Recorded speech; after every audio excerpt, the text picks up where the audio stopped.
Pesugihan Lumbung Pahit di Desa Randu Alas. Kisah Bima.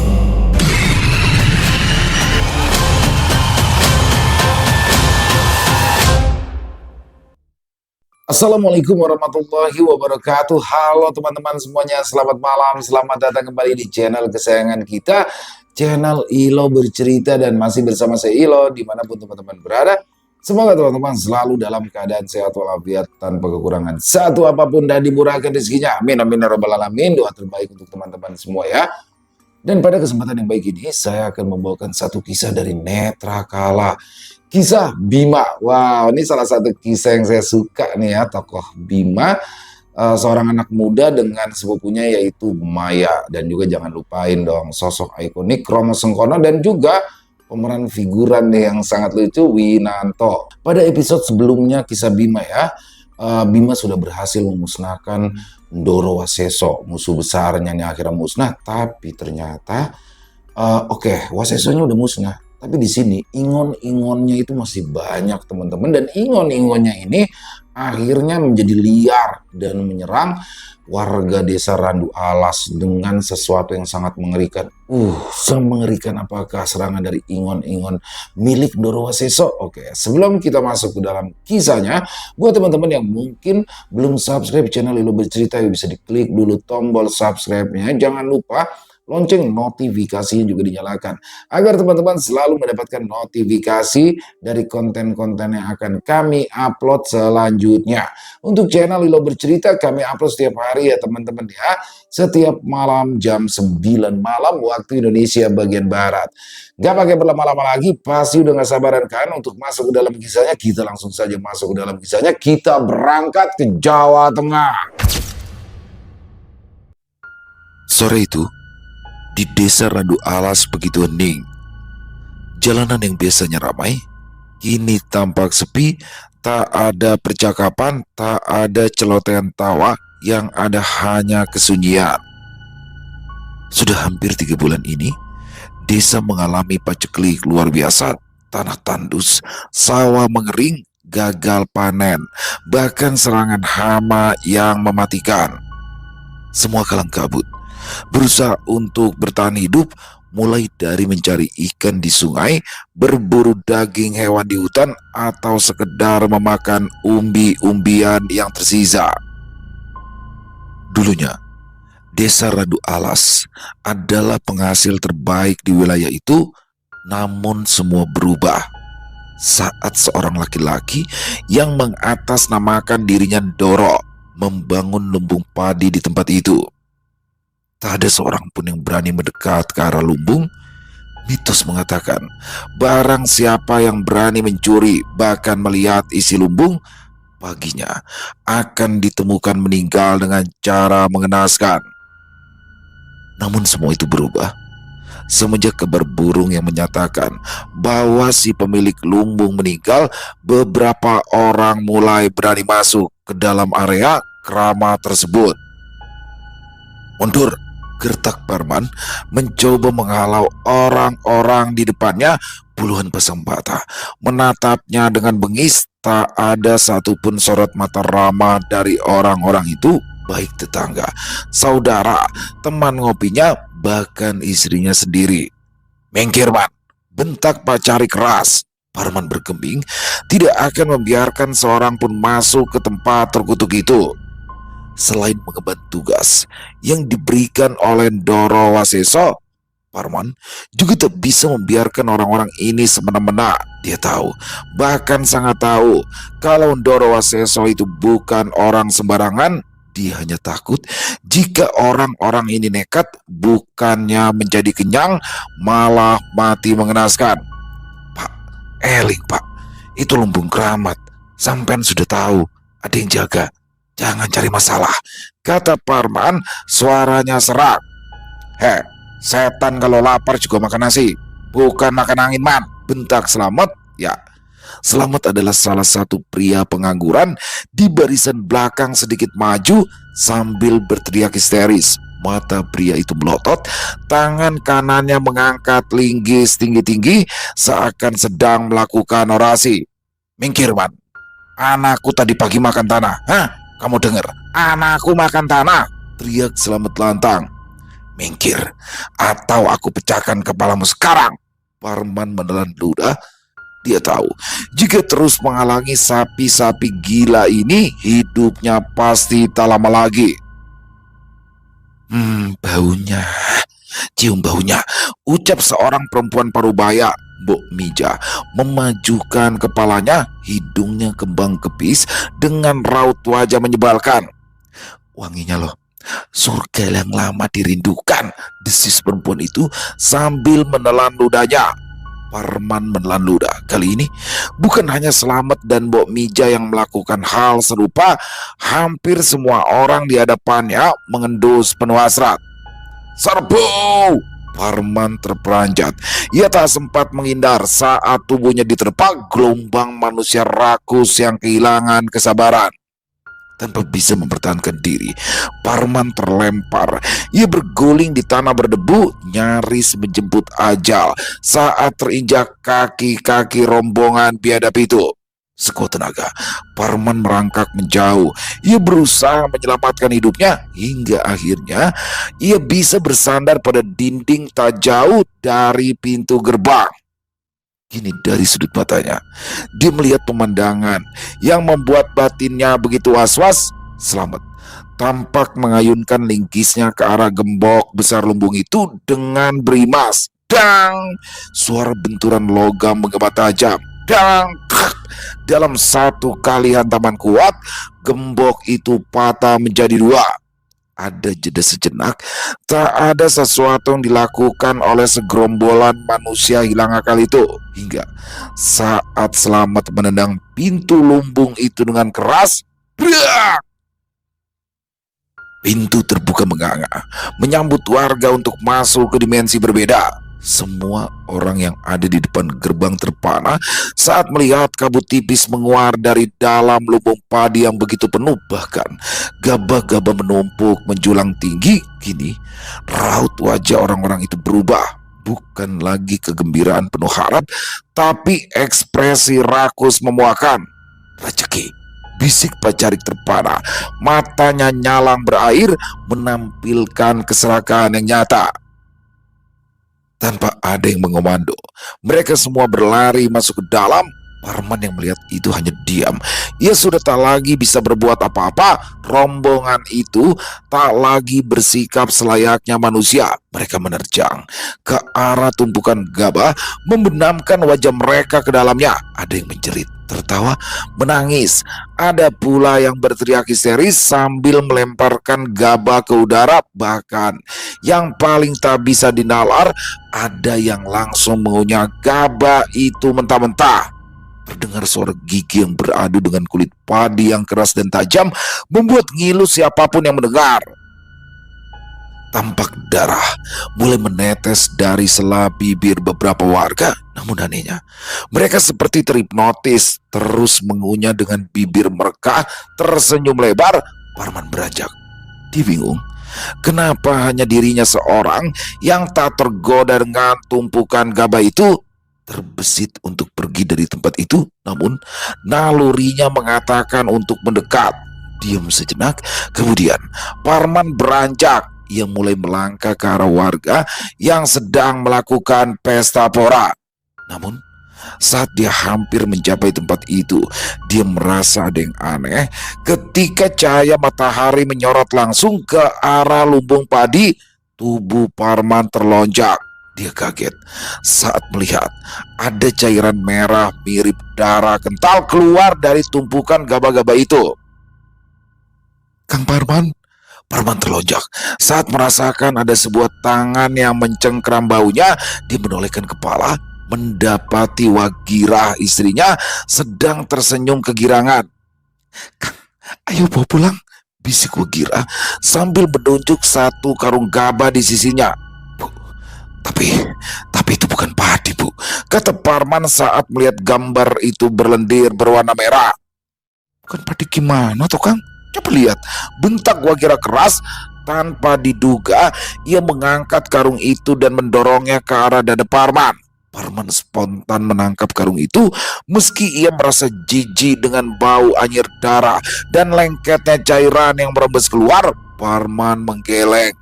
Karung gabah itu seharusnya ringan, tapi entah kenapa benda yang dibawanya ini terasa begitu lembek dan juga berat. Seakan ia sedang mendekap potongan daging sapi, atau lebih ngerinya lagi, potongan tubuh manusia. Ngapain sih? Gak usah nengok-nengok ke belakang, ayo, desis Wagira berusaha menyeret lengan suaminya. Parman melangkah gontai, jantungnya berdegup kencang, tak mengira bahwa hanya dia yang melihat kengerian ini. Ingin sekali ia menolehkan kepalanya ke belakang guna memastikan, tetapi Parman takut jika nekat menoleh, maka ada hal mengerikan lain yang bakal ia lihat.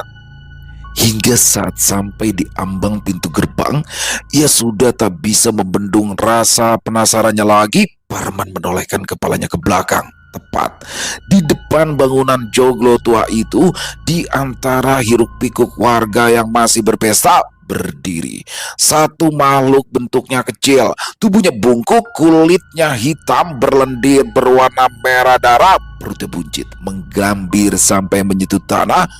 Makhluk itu seakan tak memiliki wajah, hanya sebuah garis vertikal yang memanjang sampai ujung tulang pipi.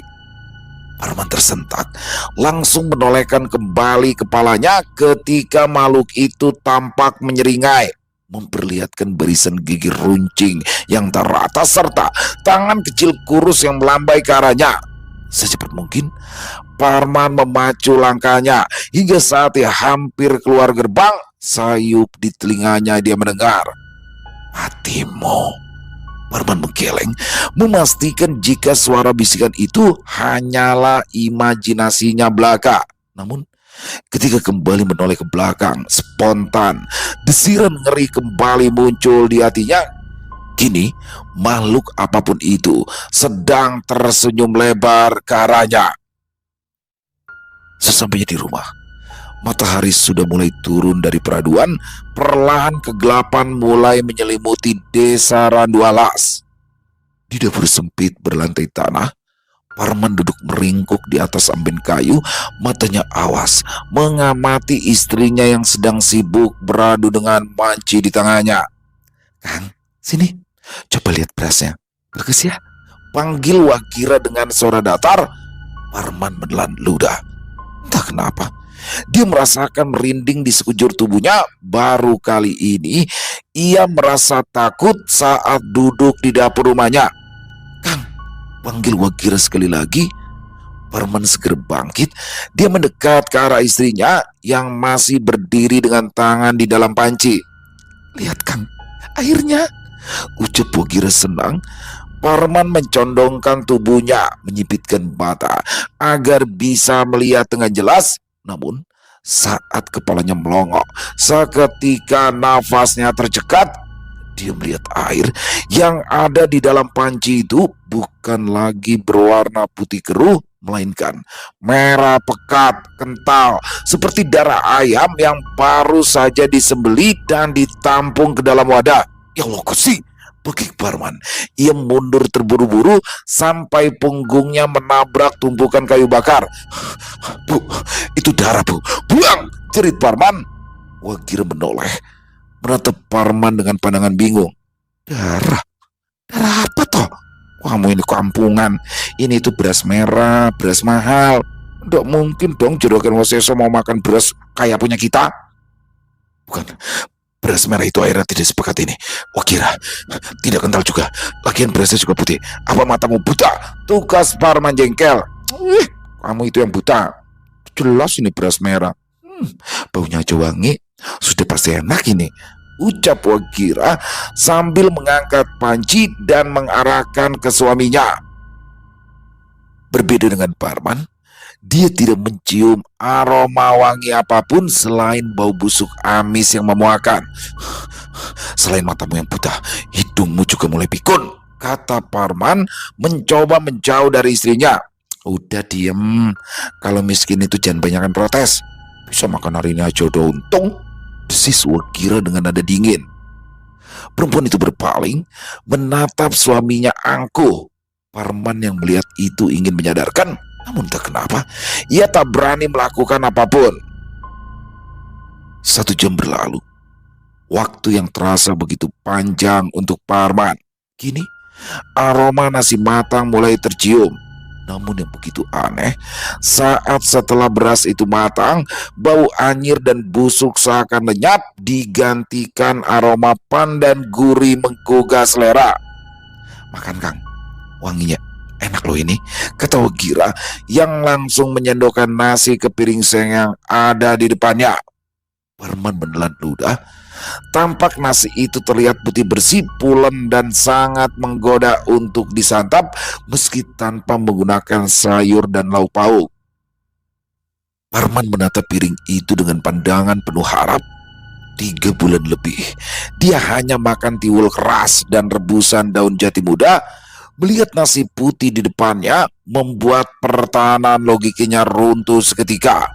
Dengan tangan gemetar, Parman meraih sejumput nasi, lalu memasukkannya ke mulut perlahan. Dia kunyah nasi itu, lalu berhenti sejenak, matanya melotot. Nasi itu rasanya aneh, tidak hangat seperti baru saja masak, tetapi dingin berlendir seperti nasi bekas yang sudah busuk berhari-hari. Parman memuntahkan kembali gumpalan nasi itu ke lantai tanah. Matanya membelalak ngeri saat dia melihat apa yang baru saja keluar dari mulutnya. Di antara butiran nasi yang berserakan, dia melihat satu potongan kecil, sesuatu yang bertekstur kenyal seperti potongan daging busuk. Bu, berhenti bu, jangan dimakan bu, teriak Parman sambil berusaha menepis piring istrinya. Prang! Piring seng itu jatuh ke lantai, membuat isinya berhamburan. Namun tampaknya Wagira tidak marah.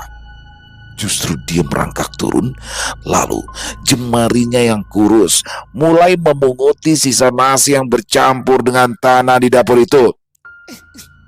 Kang, enak banget, gurih, gumam Wagira dengan suara serak mengerikan. Parman hendak menarik istrinya untuk bangkit, namun saat tangannya menyentuh Wagira bertepatan dengan cahaya lampu di dinding bergoyang pelan tertiup angin. Di saat itulah Parman melihat bayangan istrinya sudah tak menyerupai manusia. Tubuh kecil itu tampak membuncit dengan punggung bungkuk dan leher yang seperti patah ke samping. Belum sempat Parman melakukan apapun, tiba-tiba saja dari arah luar rumah terdengar suara aneh yang masuk ke gendang telinganya. Sejenak Parman terdiam. Dia kembali menatap Wagira yang kini sudah duduk kembali ke atas amben. Namun jelas baginya ada sesuatu yang salah. Parman kembali menoleh ke arah sumber suara dengan rasa penasaran tinggi. Dia mendekat ke arah jendela. Parman kembali menoleh ke arah sumber suara dengan rasa penasaran tinggi. Dia berjalan mendekat ke arah jendela. Kini, setelah ia menyibak sedikit gorden rumahnya di bawah cahaya bulan, dia melihat pemandangan yang begitu mengguncang batinnya. Tak jauh dari rumahnya, para tetangga yang tadi menyerbu lumbung kini tengah berkumpul di tengah jalan desa. Tampak mereka membawa bakul yang tadi ia lihat dari lumbung. Kali ini Parman lebih menyipitkan matanya, mengamati dengan detail dari manakah suara aneh itu muncul. Hingga matanya menangkap sesuatu tak jauh dari tempatnya berdiri. Di salah satu sudut luar rumahnya, Parman melihat Pak Carik sedang duduk berjongkok. Parman bingung apa yang sedang dilakukan oleh laki-laki itu, hingga saat ia hendak melihat lebih jelas, dengan cepat kepala Pak Carik menoleh ke arahnya. Parman terpekik, ia tak bisa bergerak sama sekali. Kali ini dia melihat mulut Pak Carik penuh dengan darah, dan di tangannya tergenggam sebuah kaki manusia yang sudah hampir terkoyak. Parman menggeleng, mencoba menetralkan pikirannya, berharap bahwa ini hanya imajinasinya belaka. Hingga Saat ia membuka mata dan kembali menatap ke arah Pak Carik, suasana sudah menjadi sunyi senyap. Semua orang yang ada di tempat itu berhenti melakukan aktivitas. Parahnya lagi, sekarang kepala mereka sudah menoleh ke arah Parmin. Sedangkan di sudut dapur, Wagirah yang tadi sibuk mengunyah nasi kini ikut berhenti. Kali ini ia menatap Parman dengan pandangan kesumat.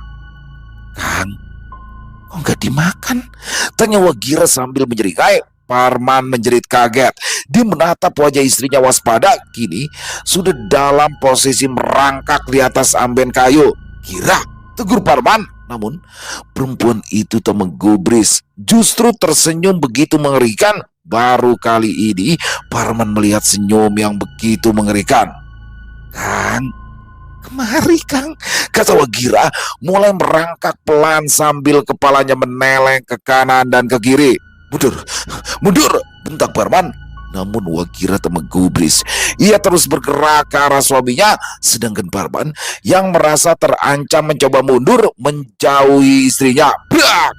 Parman menoleh ke arah pintu dapur yang langsung mengarah keluar rumah. Jantungnya berdebar begitu cepat, takut jika Pak Carik atau orang-orang gila yang mengebrak pintu itu. Parman, kenapa tidak makan?" Parman mendesah takut.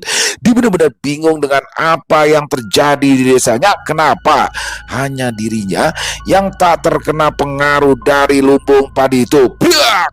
Parman kembali tersentak. Kini dia melihat Wagirah sudah turun ke tanah. Matanya melotot, lidahnya keluar bergerak-gerak seperti ular. "Bu, sadar Bu, sadar," ucap Parman mencoba menjauhi istrinya yang sudah kesurupan demi entah apa. Brak! Parman terkejut. Istrinya yang ada di depannya tiba-tiba melompat begitu gesit. Dengan nafas tercekat, ia berusaha menghindari wanita itu. "Kenapa toh Pak? Sini makan bareng aku," ucap Wagirah. Kepalanya menoleh ke belakang dengan cepat. Parman yang panik meraih kayu panjang di dekatnya. Ia tak peduli, ia yakin kalau itu bukan istrinya. Jika sosok itu berani mendekat sekuat tenaga, ia bakal memukulnya.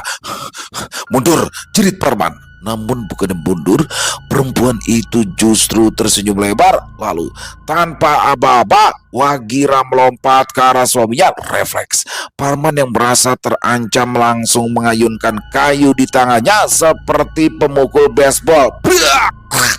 Tubuh Wagirah terpelanting ke belakang. Pukulan Parman telak mengenai lehernya, namun bukannya tumbang.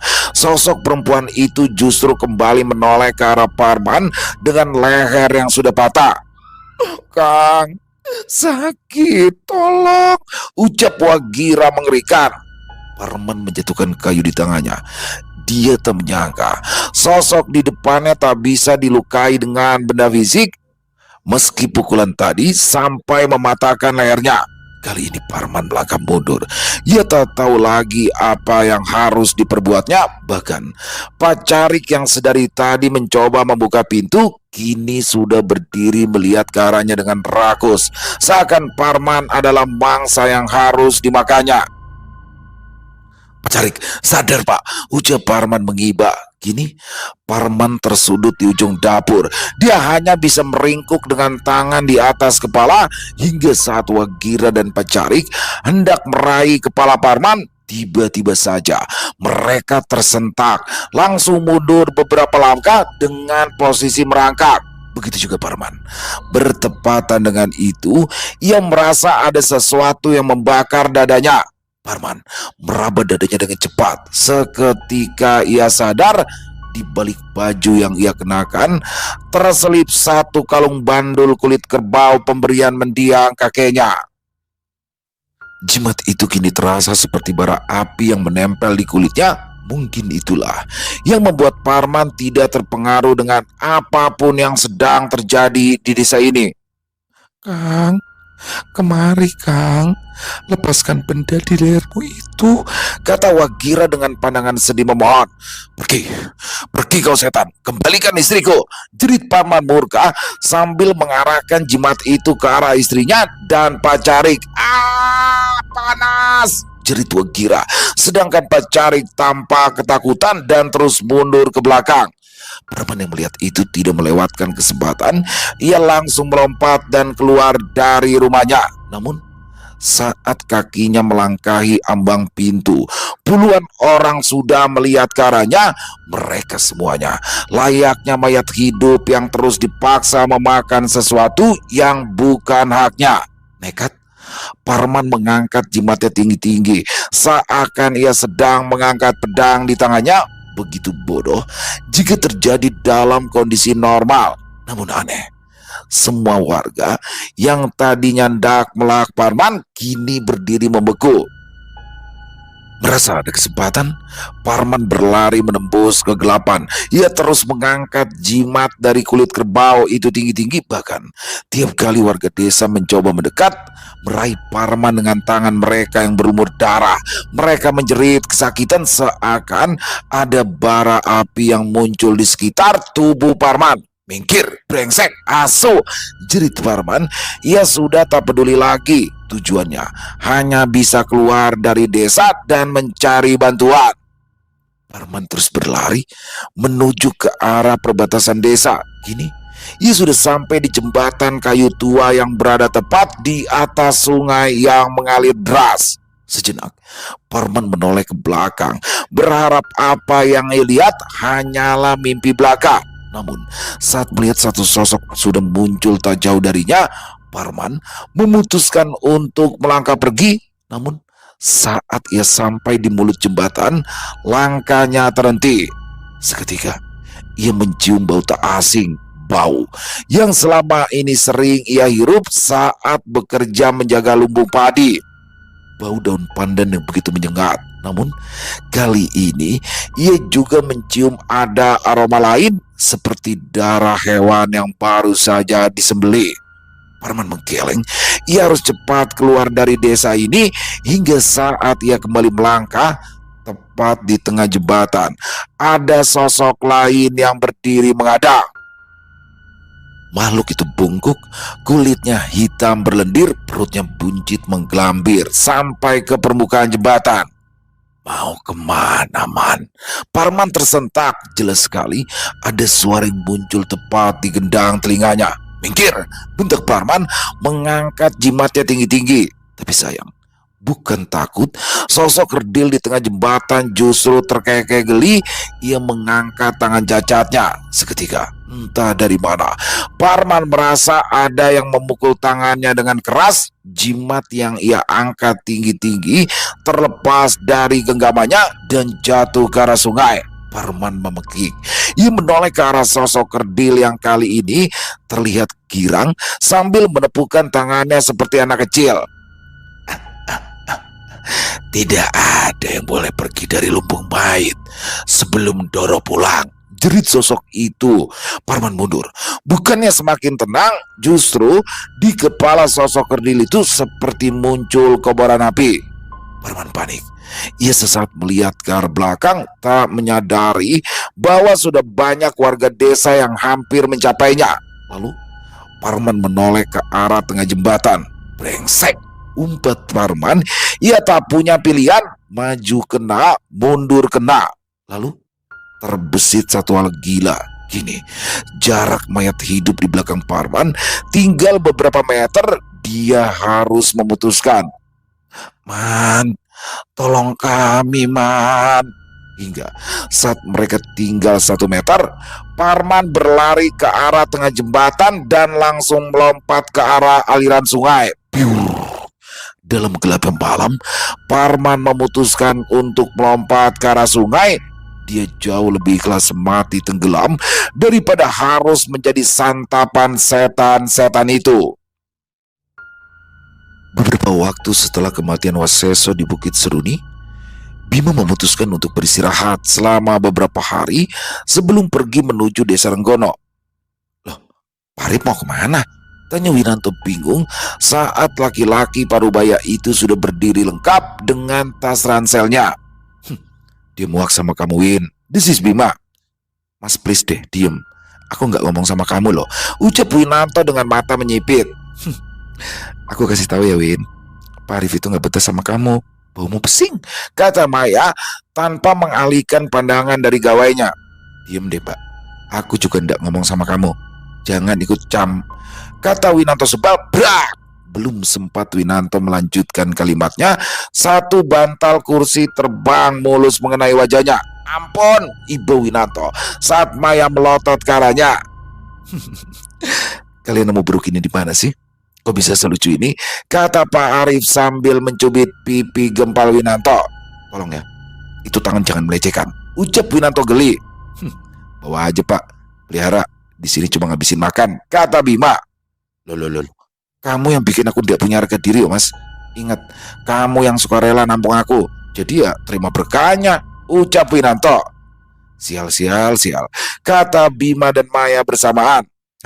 Diam ya kalian, ucap Winanto menirukan Maya dengan mengibaskan tangannya ke belakang. Jadi Pak Arif beneran mau pergi nih? Tanya Winanto sekali lagi. Kenapa, Win? Mau ikut? Jawab Pak Arif. Winanto tampak berpikir, namun saat ia membuka mulutnya, Tidak usah, pengeluaranku bisa bengkak kecuali, kata Pak Arif berpikir. Kecuali apa, Pak? Tanya Winanto. Bima dan Maya menunggu ucapan apa yang akan keluar dari mulut bocah tua sinting itu. Kecuali kamu mau jadi tumbal pesugihanku. Oh, sinting, semuanya sinting. Orang-orang gila saudara, umpat Winanto sambil berdiri. Beneran, Win. Kemarin itu aku nemu sendang bagus buat pesugihan.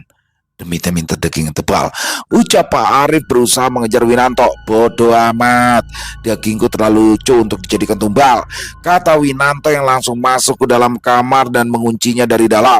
Seketika Bima dan Maya tertawa terbahak.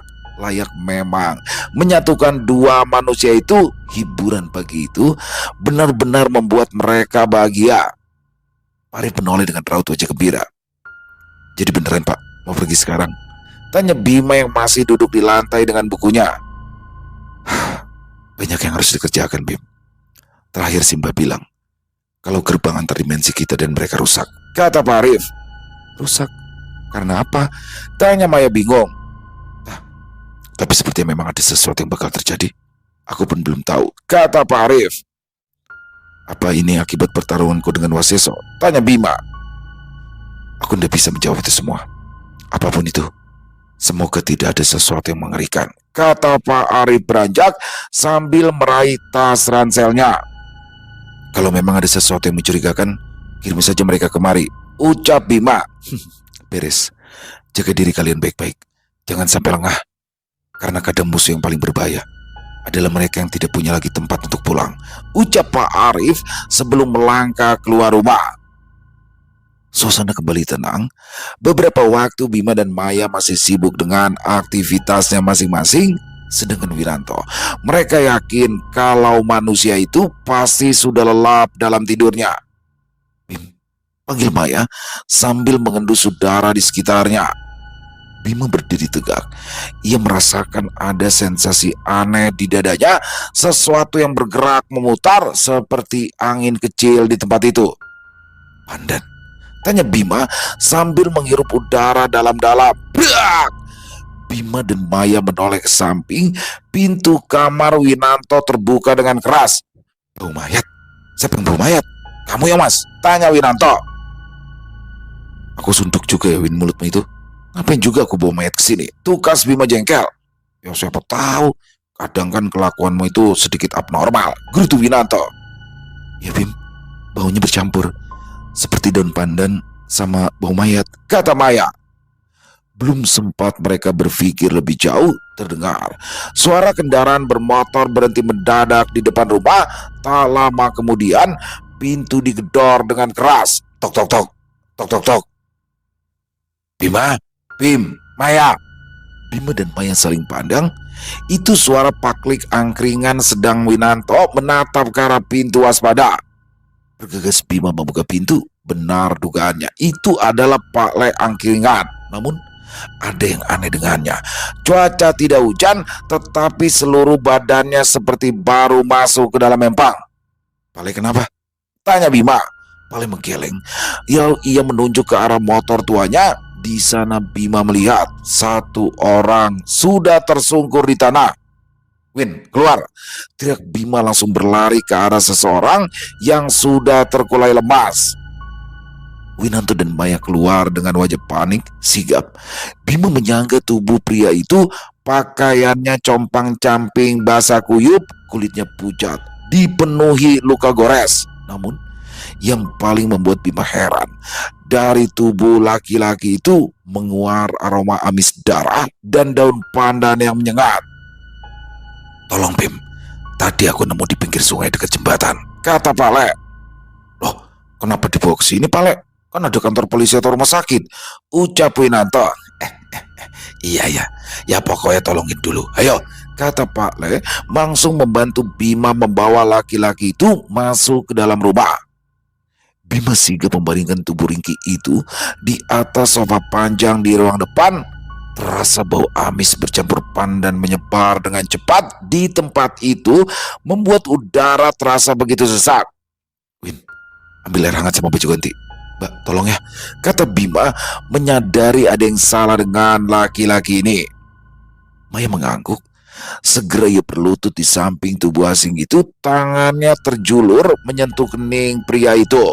Seketika Bima merasakan ada energi mengalir dari tangan Maya masuk ke dalam tubuh pria itu. Sejenak tak terjadi apa-apa. Lalu dalam beberapa detik ia meronta dengan hebat. Ah, jangan, mundur! Parman berteriak histeris, matanya nyalang, namun kosong. Dia meronta, menendang sekuat tenaga. Bim, pegangin, teriak Maya. Tanpa diminta dua kali, Pale dan Bima langsung memegangi tubuh itu dengan erat. Namun tak kenapa, tenaga laki-laki itu terasa begitu kuat, seakan ada penolakan besar saat energi Maya masuk ke tubuhnya. Pak, sadar Pak, sampean sudah aman, bentak Bima. Namun tetap saja laki-laki itu terus memberontak, meracau tentang gabah, beras merah dan juga lumbung. Plak! Terdengar suara tamparan keras, membuat Bima dan Pak Le yang memegangi orang itu berhenti menekan. Sadis banget, ucap Winanto saat melihat wajah Maya terlihat jengah. Udah sadar kan Pak? Maaf ya kasar, lagian berisik, kata Maya polos. Parman mengerjap. Perlahan kesadarannya mulai pulih. Dia perlahan melihat ke arah sekitaran hingga setan! Jerit Parman saat melihat ke arah Winanto. Buset, manusia ini Pak. Mohon maaf, kata Winanto sebal. Bima dan Maya serta Pak Le tertawa keras. Mereka tak menyangka bahkan wajah Winanto yang imut pun bisa dibilang seperti setan. Tenang Pak, kami manusia. Nama saya Bima, ini Maya, dan itu yang cerewet Winanto, dan itu Pak Le, kata Bima dengan nada lebih lembut namun tetap tegas. Parman menoleh ke arah pintu. Sesaat ia menatap kembali ke arah Bima. Desa saya habis. Wah, kira istriku, mereka semua makan mayat. Semua yang ada di tempat itu terdiam. Pak, tenang ya, sekarang ganti baju dulu. Setelah itu ceritain pelan-pelan. Ayo Win, bantu bapak ini, kata Maya. Parman sebenarnya enggan. Ia memaksa untuk terus bercerita, namun di bawah tatapan Maya yang ganas, pria tua itu akhirnya menurut. Beberapa waktu mereka menunggu di ruang tengah hingga akhirnya Parman muncul dari dalam kamar Winanto. Ya Allah Gusti, syukur masih hidup, ucap Bima. Maksudmu apa? Tugas Winanto sebal. Loh ya cuma berusaha bersyukur, namanya juga habis keluar dari tempat mematikan, kata Bima serius. Loh, dikira kamarku kandang setan, gerutu Winanto sebal. Udah diem deh. Ayo Pak, duduk, diminum dulu teh jahenya, kata Maya sambil menyodorkan segelas teh jahe panas ke arah Parman. Parman, nama saya Parman, ucap Parman sambil menerima gelas itu. Apa yang sebenarnya terjadi Pak? Tanya Bima. Sejenak Parman terdiam, raut wajahnya tampak lebih sendu. Desa Randu Alas, Setelah itu, Parman menceritakan semua yang ia alami. Waseso, tanya Bima penasaran, batinnya bergejolak saat mendengar nama itu. Benar, Doro Waseso. Dia salah seorang kaya di desa kami. Aku bekerja untuknya, menjaga lumbung padi. Namun semua berubah saat desa kami mengalami paceklik dan apa? Tanya Maya penasaran. Dan kami mendapat kabar burung kalau Waseso meninggal. Setelah itu warga desa berbondong mencari lumbung itu. Namun bukannya kenyang, justru sikap mereka menjadi aneh. Kata Parman segera melanjutkan bagaimana kondisi warga desa. Bagaimana ia tak terpengaruh sampai menceritakan sosok kerdil di tengah jembatan. Lumbung mayit, kata Bima pelan. Lumbung mayit apaan? Tanya Wiranto pelan, perasaannya mulai tidak nyaman. Ilmu hitam tingkat tinggi bisa mengubah hasil panen untuk keserakahan. Intinya pesugihan itu yang membuat paceklik di desa itu. Tapi karena Waseso meninggal, ada kemungkinan ingon-ingonnya bergerak sendiri. Hah? Gimana? Bergerak sendiri? Cari tumbal sendiri gitu? Kata Winanto ngeri. Tumben pinter, gemes banget sih. Ini anak siapa coba? Geram Maya sambil mencubit pipi Waseso yang gempal. Kita harus ke sana sebelum wabah ini menyebar dan keluar dari desa Randu Alas. Kalau sampai mereka kehabisan makanan, bisa sampai keluar desa, kata Bima. Parman yang mendengar itu langsung menggeleng kuat. Jangan ke sana. Ada sesuatu yang jauh lebih mengerikan. Makhluk kecil di jembatan. Dia bilang tidak ada yang boleh keluar dari desa sebelum Doro pulang. Doro? Waseso? Jasadnya sudah hancur di Bukit Seruni, kata Bima. Mungkin bukan jasadnya, Bim. Kamu tahu kan? Warisannya, kata Maya. Bima memijit keningnya yang terasa pening. Dia kira setelah Waseso lenyap, semua akan kembali normal. Namun kini justru ingon-ingonnya yang berulang. Pale, bisa jaga Parman di sini atau di rumah Pale. Terserah mau di mana, kata Bima. Saya sebentar. Mohon maaf ini. Sekarang kalian mau kemana yuk? Kata Winanto. Siap, Win. Kita berangkat malam ini juga ke Randu Alas, ucap Bima mantap. Kita? Sejak kapan aku dan kamu menjadi kita? Ucap Winanto. Celep. Bima langsung menangkupkan jarinya ke mulut tebal Winanto. Mau cari Watin? Kau tahu kan kalau MS suka kadang, apa istilahnya, suka meledak-ledak. Lagi pula siapa tahu makhluk kerdil itu butuh teman main yang sama-sama lucu, kata Bima lirih mendirikan bulu roma. Winanto bergidik. Brengsek kamu, Mas. Sedangkan Maya terkekeh geli. Ia benar-benar suka dengan kedua orang di depannya. Dengan adanya mereka, seakan hidupnya jauh lebih berwarna. Mobil kijang tua Winanto menderu, membelah jalanan menanjak berbatu menuju desa Randu Alas. Ketegangan begitu terasa di dalam mobil. Mas sumpah deh ya, ini mobil seminggu lebih nangkring di hutan, belum ganti oli. Kalau mogok di tengah jalan terus ada demit, gimana coba? Ujar Winanto sambil sesekali matanya melihat ke arah jok belakang. Fokus nyetir, jangan banyak omong. Kalau mereka dengar terus bener macet, aku ndak mau loh ya, suruh dorong, kata Maya yang duduk di jok depan, matanya fokus pada benda di tangannya. Mbak, kamu itu meski paham dong, kalau Waluyo itu ndak suka dipaksa, kata Winanto. Waluyo? Siapa lagi Waluyo? Kata Maya. Lah ini yang kamu lagi tunggangi, kata Winanto. Kesucianku, jerit Bima tiba-tiba dari jok belakang, membuat Winanto tersentak dan langsung menginjak rem kuat-kuat. Mas, tak bunuh ya kamu? Ini kalau masuk jurang siapa tanggung jawab ini? Tanya Winanto kesal, sedangkan Maya di sebelahnya hanya dia menutup mata sambil mengelus dadanya. Maaf, yuk kasihan Waluyo, lanjut yuk, ucap Bima. Ngedan, awas aja sekali lagi, kusuruh jalan kaki biar diuntal demit, ucap Winanto sebal. Mobil yang mereka kendarai terus melaju membelah kegelapan malam. Meskipun ketegangan sedikit mencair, namun saat mereka sudah hampir sampai, aroma kuat mulai masuk ke celah mobil. Bim, aromanya, kata Maya. Winanto yang ada di samping Maya mengendus-endus udara. Wangi mayat sama pandan, Mbak. Baunya mirip pocong. Gile, Winanto makin sakti nih. Kata Bima keras bertepuk tangan. Diem deh mas, daripada tak jotos mulutmu, tugas Winanto. Gitu aja ngambek. Sekarang matiin lampunya, kata Bima serius. Loh, ya gelap dong. Jalannya rusak mas, ucap Winanto.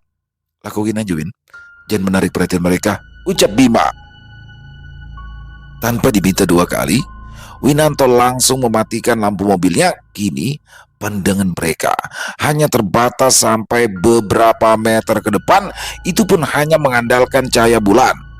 Tak lama, dari kejauhan, Bima melihat sebuah jembatan yang membentang di atas sungai. Berhenti Win, desis Bima tiba-tiba.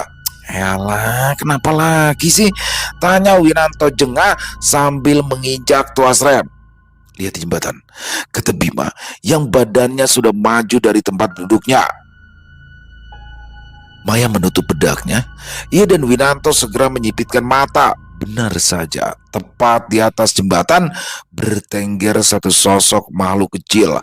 Bentuknya persis seperti yang diceritakan Parman. Bungkuk hitam dengan perut buncit mengelambir, belum lagi kepalanya yang aneh.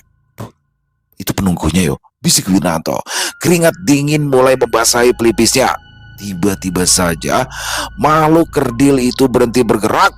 Perlahan kepalanya menoleh ke arah mobil yang mereka tumpangi.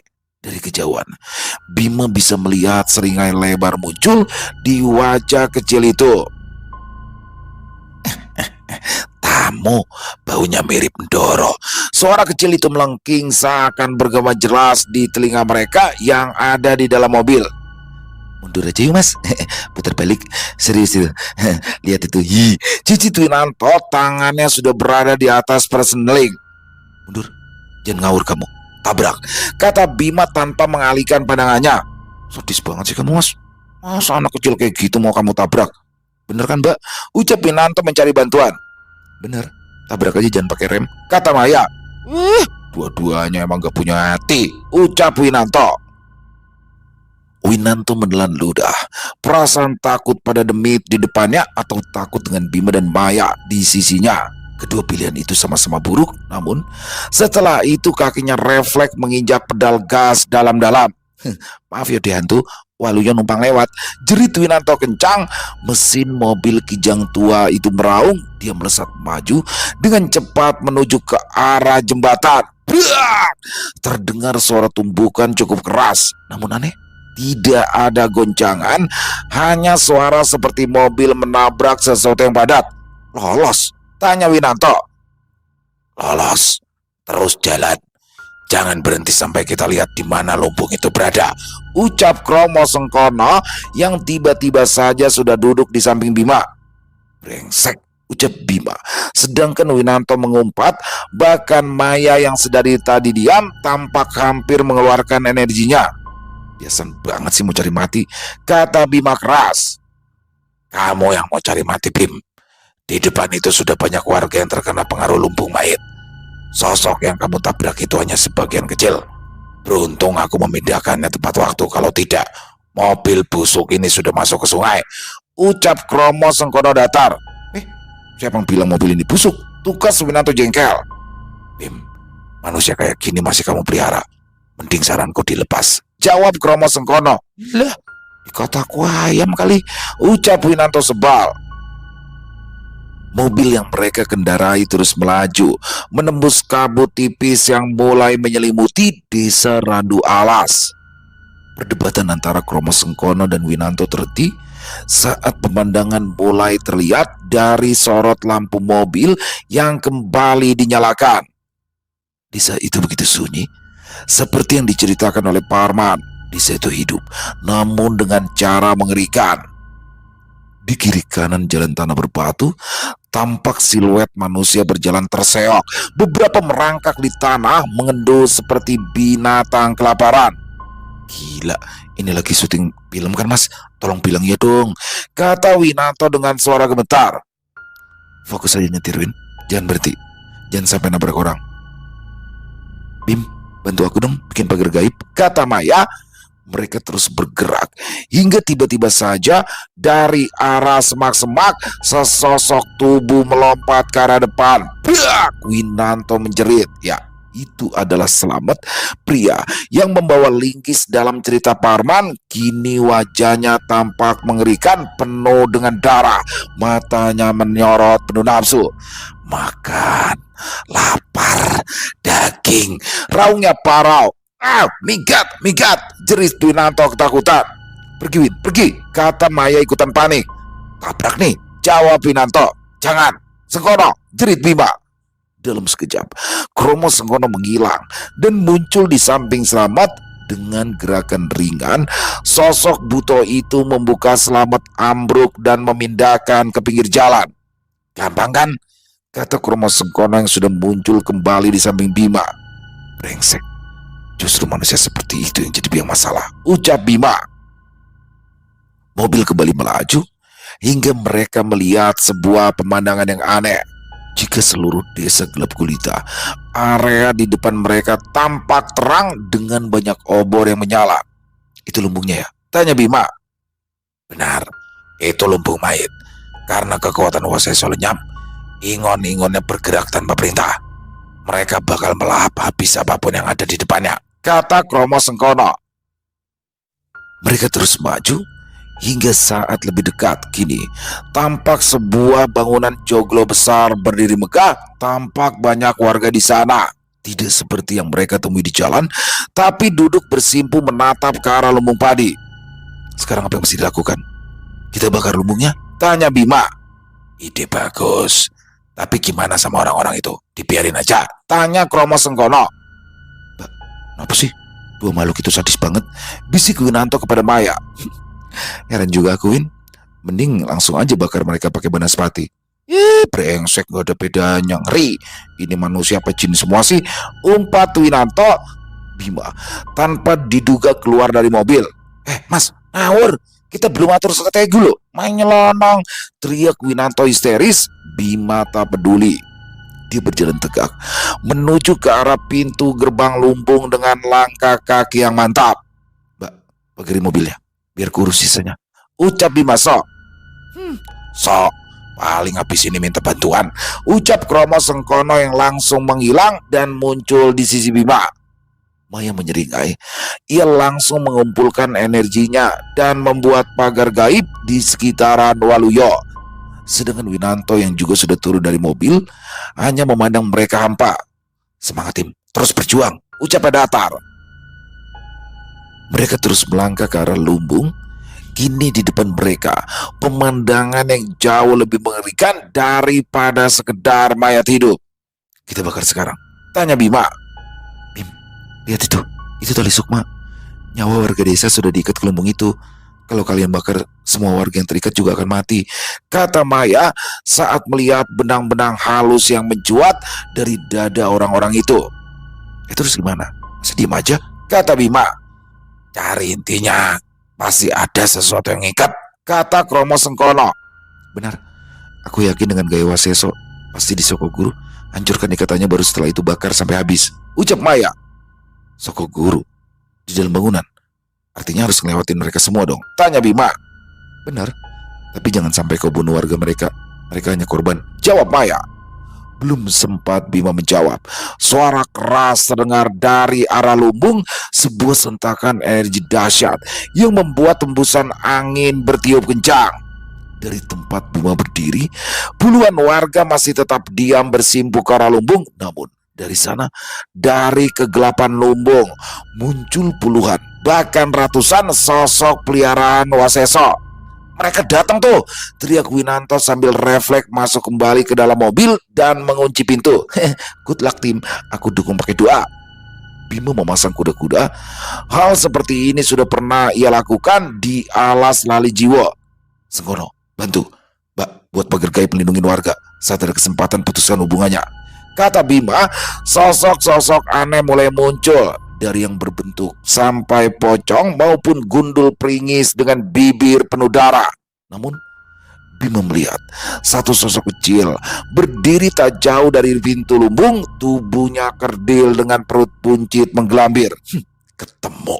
This is Bima yang langsung mengumpulkan energi kelapak tangannya. Tanpa menunggu, Bima langsung berlari menerjang. Dia melemparkan energinya tepat ke arah banyak sosok yang berjubel ingin keluar dari lumbung. Biar! Suara gelegar yang membuat tempat itu bergetar. Puluhan sosok yang tak sempat menghindar langsung hangus menjadi abu akibat serangan Bima. "Sengkono!" teriak Bima.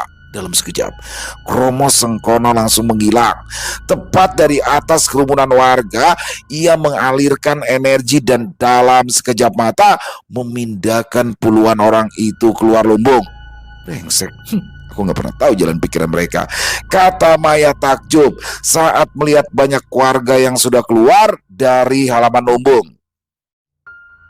"Dulu mungkin aku tak sanggup, tapi kekuatan Bima sudah benar-benar berkembang," kata Kromo Sengkono yang langsung menghilang dari pandangan Maya. Bima tak menyia-nyiakan kesempatan yang dibuka oleh Kromo Sengkono. Ketika banyak warga yang sudah keluar, dia melesat dengan kecepatan penuh. "Kromo Sengkono!" teriak Bima. Dalam sekejap, sosok Kromo Sengkono muncul di depan Bima. Dia menghalau banyak dari sosok The Demit. Brak! Tanpa ragu, Demit buto itu bergerak, menukik, menebas apapun yang menghalangi Bima. Semakin dekat ke pintu utama lumbung, kini Bima merasakan hawa busuk yang semakin menyengat. Bau anyir darah bercampur dengan aroma pandan. Di ambang pintu, dia melihat sosok kerdil tadi menyeringai lebar. "Mau kemana? Mau minta makan?" ejek makhluk itu dengan suara cempreng yang menyakitkan telinga. "Minggir bocah setan!" desis Bima yang langsung mengerahkan energinya ke arah The Demit itu. Namun sosok itu dengan mudah melompat lincah ke arah langit-langit untuk menghindari serangan Bima. "Jangan main-main, ini rumah Doro." Makhluk itu merangkak cepat di langit-langit siap menerkam. "Doro? Siapa Doro? Doromu sudah mati? Atau dia menyuruhmu dari alam baka?" tanya Bima mencoba memancing amarah sosok itu. Sosok kerdil itu mendesis.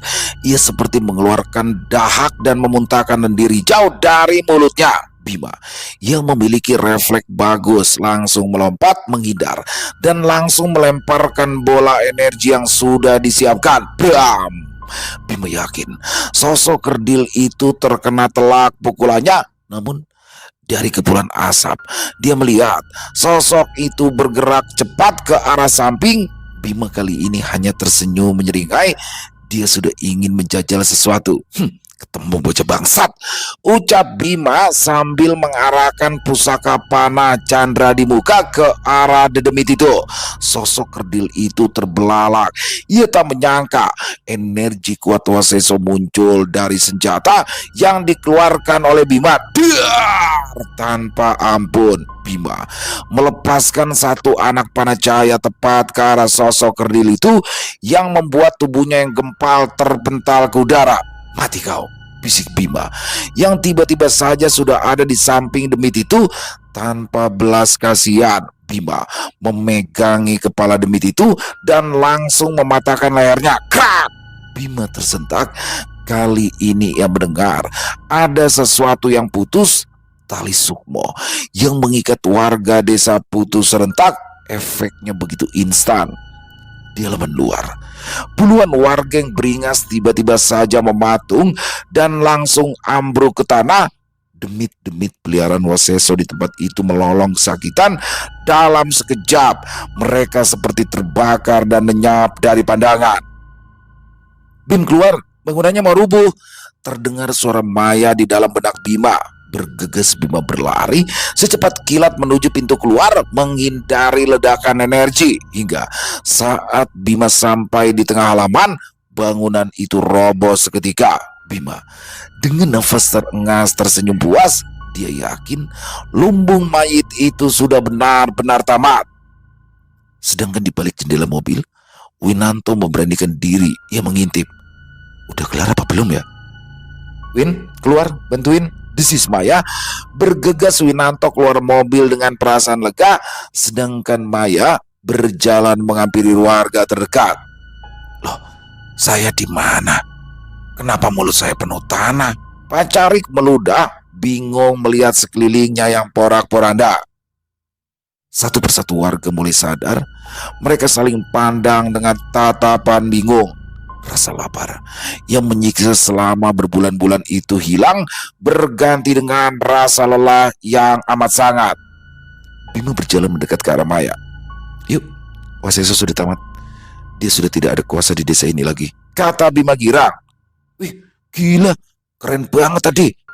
Kalian lihat gak? Pas aku teriak dukung doa, itu ngaruh banget loh," kata Winanto girang. Cuma doa. Kita semua tadi hampir mati," ucap Kromo Sengkono yang langsung menangkup mulut Winanto. Tapi ia tersenyum dan menghilang dari pandangan. Bima dan Maya hanya tertawa kecil, terlalu lelah untuk menanggapi. Matahari pagi mulai menyingsing di ufuk timur, menyinari runtuhan lumbung mayit yang kini tak lebih dari onggokan kayu busuk kabut yang selama ini menyelimuti desa Randu Alas perlahan sirna, digantikan oleh hangatnya sinar harapan baru. Desa itu kembali hening, tapi kali ini bukan keheningan mencekam, melainkan keheningan damai. Bima menatap langit pagi, ia tersenyum tipis. "Ayo pulang, aku lapar beneran sekarang. Win, traktir soto ya." "Siap bos, tapi kamu yang bayar," saut Winanto sambil membuka pintu mobil. Mereka pun meninggalkan desa Randu Alas, membiarkan warga memulai lembaran baru hidup. Mereka kini bebas dari bayang-bayang keserakahan masa lalu. Selesai. Wow, luar biasa kisah Bima. Waduh, kali ini Bima bersama Kromo Sengkono lancar goncar dari bantai itu lumbung mayit ingon-ingon milik Raden Waseso, dibantai habis. Di sini benar ya, ternyata ingon-ingon ini atau pesugihan juga ya dari makhluk pesugihan yang dulu Ndoro Waseso lakukan di desa Randu Alas sepeninggalan Ndoro Waseso karena sudah meninggal oleh Bima. Di sini mereka langsung liar tuh ya kan, warga desa Randu Alas tuh kayak zombie teman-teman, ngeri banget kan ya. Untung ada satu orang yang selamat, Parman, nyemplung ke kali dia. Laporan deh sama Bima, alhamdulillah Bima dengan gagah perkasanya dibantu dengan doa dari Winanto. Wah, doa dari Winanto ya keren juga lah ya. Dengan doanya dia kan kata Winanto sih akhirnya membuat Bima lancar. Luar biasa kisahnya.